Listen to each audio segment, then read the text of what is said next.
say Yeah. Edwina White is an Australian artist living in Brooklyn. That is your Yeah. bio, but tell me Yeah. more. What? Tell me more. Yeah. I mean, you're a fabulous person. No, you are. No, you are. Oh, stop. Um, and what is it? Oh, we used to call my friend and I, she's an illustrator as well. She, I would call people and say, I think there's an ad about dinner for one for the working woman, directed to and it's like a dad calling his kid who's left home, and she's putting a TV dinner in the microwave, and he calls and says, honey, I'm just calling to see if you're looking after yourself. And she's looking at the microwave, and this, three toned meal is spinning around, and she goes, yes, Dad, I am looking after myself. So we used to call and say, are you looking at yourself? Yes, I am looking at myself.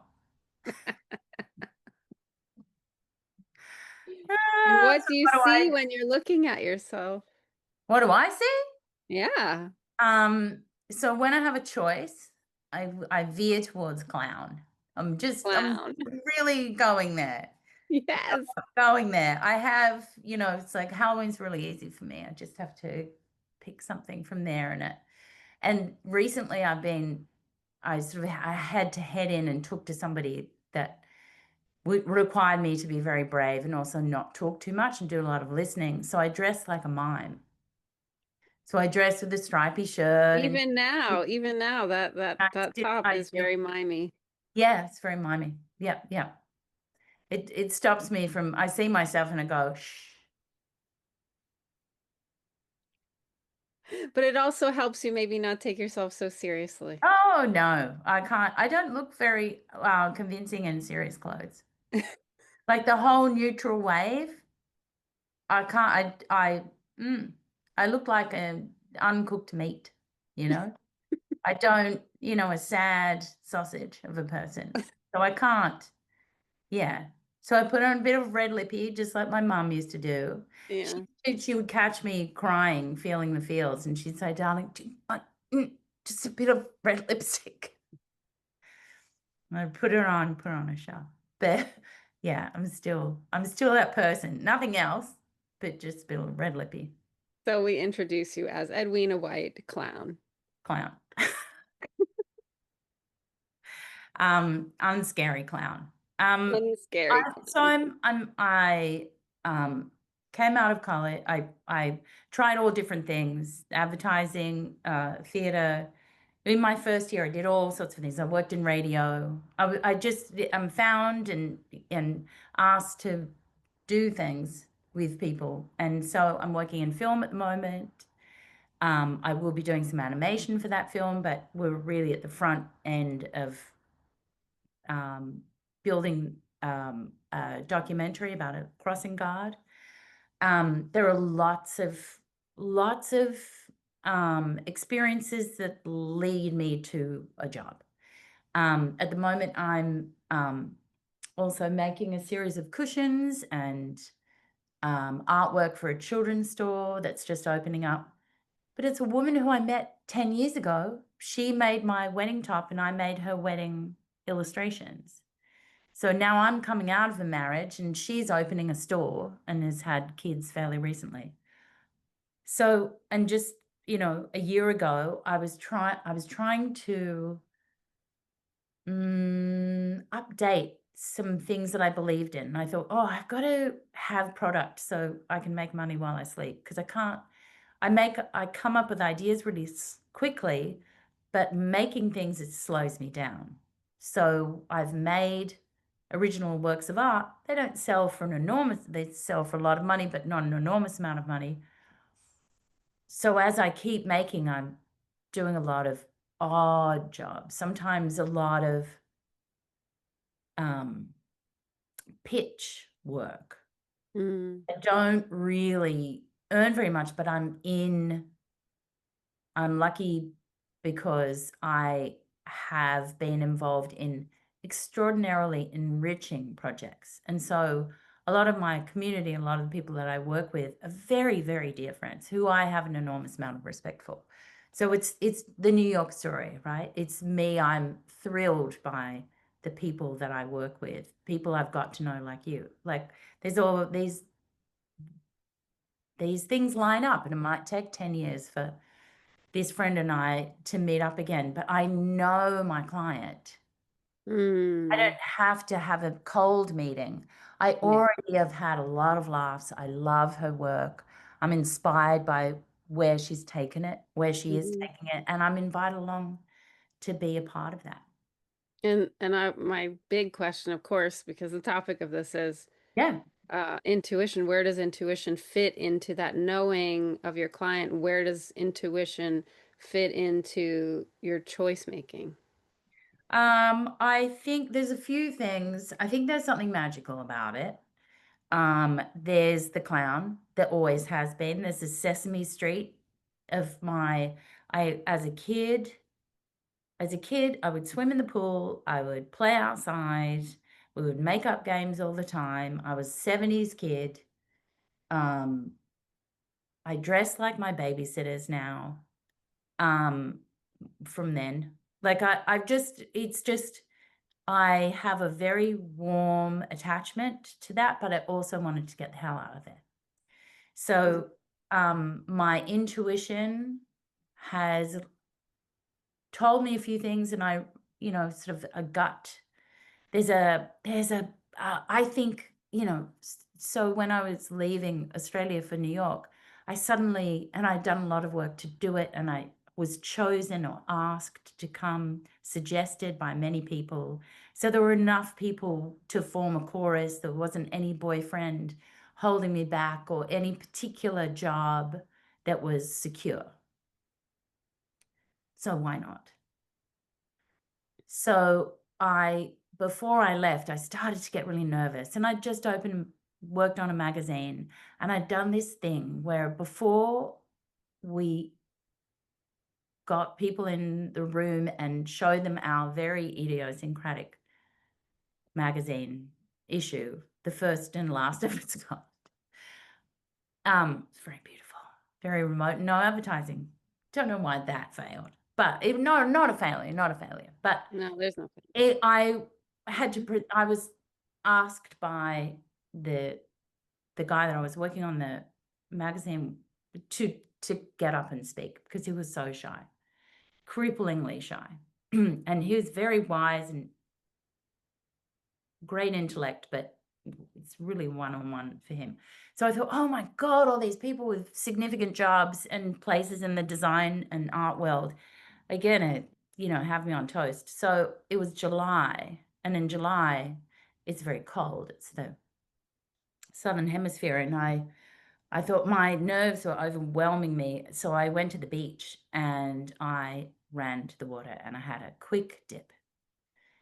And I got all of that terror and that adrenaline shift out of my system. And that was intuition. This is me going, I'm not going to die. I'm not, there are a few different things, and you have those feelings, and you just say, I have to do something about this because I'm running out of breath, or I'm just deeply challenged by something. So you do something physical. Hmm. And so I got to get up on stage and introduce this magazine that we'd worked on. And I said, I'm not scared of all of you because I've already done something brave and stupid today. And then I got on with it. So like I declared how bloody, Mm. like this is a bunch of critics. They're in the design field. That's what we do. I was raised, I found my thrills at university in visual communications. So it was all about there's an impulse, intuition totally comes into that. You're answering a brief, you've got to work out who your audience is and where we can go and how much of our signature we can carry into the piece. If you can't carry any of your signature, then why did they ask you? Someone else can do it. So Well, they want you. they want me. Yeah, and they want me, and it's in all different areas. What can you do? What would you see if? And so different people have said, what would you see if? And so I can see it in my head or I can feel it it's like sometimes I'll listen to someone's idea for a children's book and then go, um, because I can't see it. Yeah. And Yeah. then other people will start saying something and go, oh my God, I'm so thrilled. And I get really excited. And that's when we might be off to the races, or they might just. So when you're in that space of not seeing it, like what is your gut telling you then? My Like are gut, you are you do my you have gut faith that something will come through? Well, I don't think it's necessarily, I think of all of the aspects. I'm quite practical in that way. And I'll just go, well, to do a children's book, you need, it's 34 pages. You have to move in this direction. There's a science to it. There's a science to a book cover. There's a science to a page in a newspaper. I don't do that. I understand that I have to be asked to do that, but I'm not going to hold my breath and, I'm not going to if I'm asked, then they already know what my capacity is and what my style is. Sometimes yeah, very few times but I don't have an agent at the moment, and my gallery is very quiet. Everything's quite quiet, and I'm not very good at self-promotion or not eager, just not eager. I'm not. I don't want to. Hi, to see all of you remotely. I'm going to meet you in the park and meet my dog and we'll have a chat. Yeah. So every time I have, and sometimes impulse or my, it's like I worked up my lucky number. Yes, I wanted to ask you about that. Oh my God. Yeah. Didn't have a lucky number. And then I had opened the magazine. I mean, they launched the magazine. I had a solo show, and one of my friends, Kelly Mitchell, challenged me one night at a dinner party, and he said, "How far are you along with your idea?" So I had been working in illustration and teaching at my alma mater, my university in Australia, University of Technology, really small group of people graduating, and then I ended up teaching there for 4 years, and in another University of Western Sydney, totally different profile, same kind of thing, visual communications, and I loved it, and it made me feel like I was in the right place. But then you also have to leave university to be a better teacher and a better just go into the trenches, because things change so quickly in that. So you might be teaching something and it's not relevant so much anymore. So you have to move through. I do like shift to a degree. So so he challenged me. He's like, how many? I had done a card. One of my freelance jobs was a magazine or a newspaper illustrator. And one of my jobs challenged me to make some illustrations was for Oyster magazine, the Ménage trois. And so I made a Three of Hearts collage card and another larger piece, different, but just to hone in on the idea of the Ménage à trois and people in it, whatever.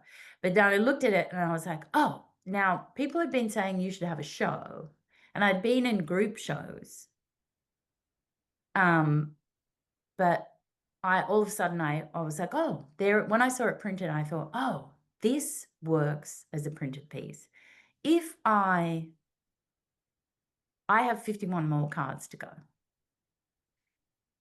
And here I go. So I did the first half pretty quickly, as if I was on deadline.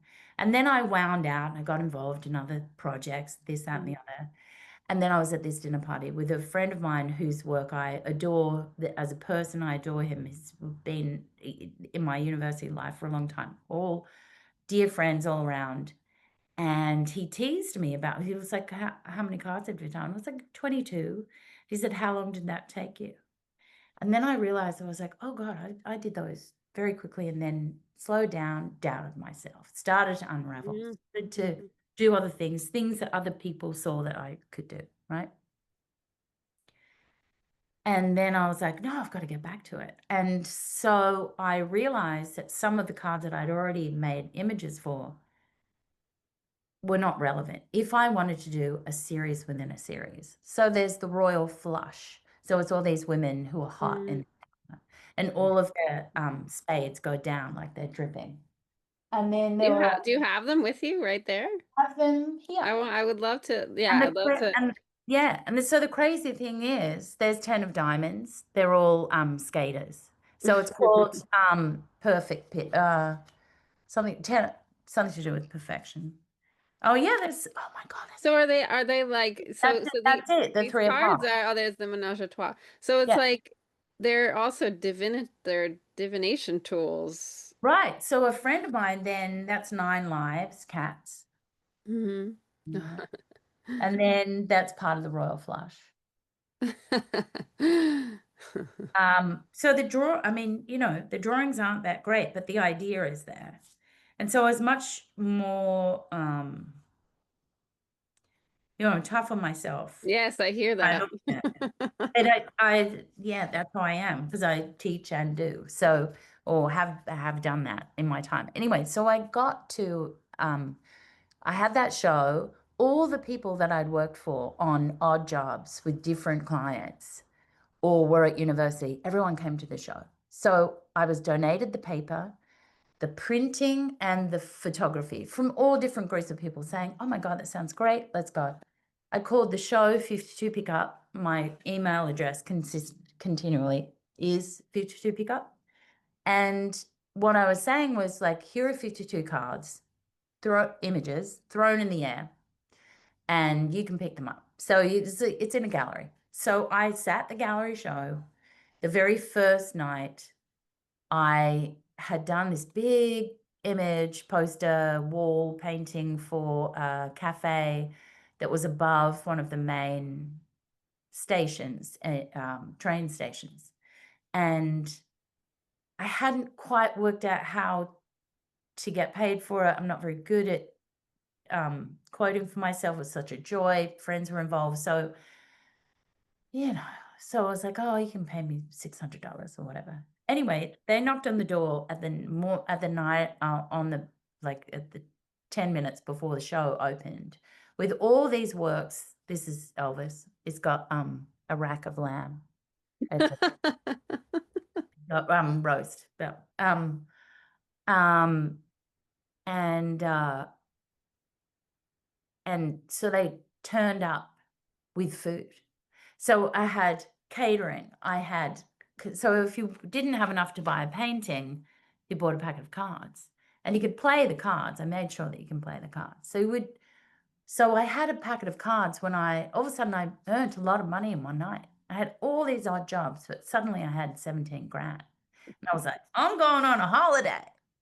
I'm going to go to see my friends in Seattle, go to, I loved the beats. I loved, the idea of going down the Pacific Coast, but I'll go to San Francisco and then make my way over to New York. And then I was interested in architecture at the time to Chicago. I never made it to Chicago. When I had this adventure just leaving 5 different jobs. I went off I went. But I had this in my bag. And one of my art directors, Johnny Valiant, Johnny, yeah, Anyway, he was from England and he was an art director for GQ in Australia. And he said, if you don't reach out to this agent, I'll never speak to you again. So I was very nervous. I was in the laundromat and I called this woman. She said, I'm around the corner from me. I'll come over. And so I quickly, I was in a hostel and I went and I got my cards and went to see her. And then anyway, so the thing was, like, when I came back, processed my O1, the whole thing, she took me on. It took me a long time to come back to America, but when I did, relatively a long time, but had to process a visa, do it all the right way. But I arrived at gate 52 on, and I went down Highway 52. And then I turn up yeah, I now live in a house that the 52 bus takes me to all the places I need to go. 5 and 2 are equal and opposite to each other. I'm a Gemini. Like over the years, I keep going, Yeah. oh, yeah, that makes sense. My brain responds to the 5 and the 2 flipping and seeing a reflection and seeing it turn into 25. Like my brain has always loved those extra notes. Mm. When you talk about an idea, you land something else and something else Yeah. I can see how each of your choices leads to the next, to the next, to the next. to the And next. how there are these like markers along the way that show you I'm going in the right direction. I'm on my path. I'm going in the right direction. Yeah, I had I like back it up, way back it up, because you were talking yeah. about how when you were in Australia, you had nothing like holding you back. Like you said Oh, you mm, had like no, well, maybe there's love my connections friends. still. I Of course, you love, had your friends and your family, but you said I don't have a didn't have a partner, didn't have anyone to like. And I wonder about our relationship to intuition when we feel like beholden to someone or something, a oh, yeah. job, a person. Like, what do you feel like is your connection with that in terms of being in relationship with other people or situations and how you're able to follow your intuition or not, or when doubt comes in, when you're hearing Well, these other voices? doubt has always come in, right? So Mm. I look at something and I doubt pretty quickly. I come from a very critical family. We see those two sides, but I used to play this sort of version of dangerous game where I'd say, what is the thing that you hate about yourself? And sit and have a cup of tea with my mum and say, what's the thing that, you can't stand about yourself? And she was like, oh God. And we'd go on this ride and we'd just both be in tears. And they would say, but I love that about you. And that makes you this. And so I think it's a constant relationship that you just keep seeing signs. And when you are in relationship, um, that can happen for a while if you have a good structure and you're open to it and stuff.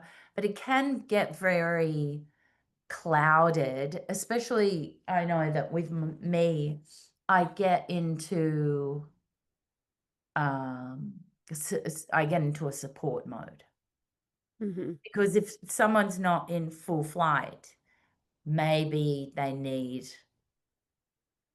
something that I can offer them, which is like a bit of time and indulgence, like whatever. But it's dangerous because I go missing and I lose them. It's like I've lost my hand, Yeah, you know? yeah, yeah, Like what am I doing? I'm only coming back after having a marriage breakdown and it all just happened in my face. But I also, if I think back, signs are all through it. And um we started, and as often is the case when you have a vision, right? And it can be a vision, it can be a feeling, it could be, I don't know, there are some things that click and then other things are alarm bells that you refused to listen to, and they are, I'm learning what they are now. And I see, I'm reminded of what my intuition was telling me a long, long, long time ago. yeah. You're able to hear it better now. Oh yeah. Yeah, yeah, yeah.